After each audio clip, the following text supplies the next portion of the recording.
جس طرح ہمارے کچھ گناہ ہمارے اور ہمارے رب کے درمیان ہیں، ایسے ہی کچھ نیکیاں بھی ہونی چاہیے۔ میانہ روی بہت ضروری ہے۔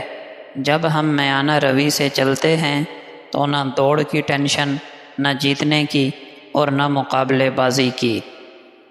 مجھے لوگوں سے کسی چیز کی توقع نہیں، کیونکہ عزت، نام، شہرت سب اللہ دیتا ہے۔ دونوں صورتیں یقین کی ہیں، کوئی اللہ کے لیے سب چھوڑ دیتا ہے اور کوئی اللہ ہی پر سب چھوڑ دیتا ہے۔ دولت ایک ایسی تتلی ہے جسے پکڑتے پکڑتے انسان اپنوں سے بہت دور نکل جاتا ہے۔ صرف ہاتھ ہی نہیں، الفاظ بھی سہارا بنتے ہیں۔ جہاں ہاتھ سے نہ پکڑ سکیں وہاں لفظوں سے تھام لیا کریں۔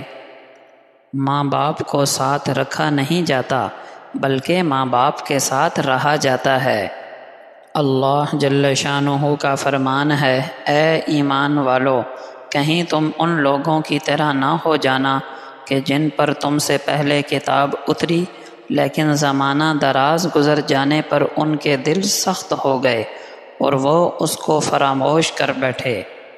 رسول اللہ صلی اللہ علیہ وسلم نے فرمایا، دو نعمتیں ایسی ہیں کہ ان میں اکثر لوگ نقصان ہی اٹھاتے ہیں، ایک تندرستی، دوسری فراغت۔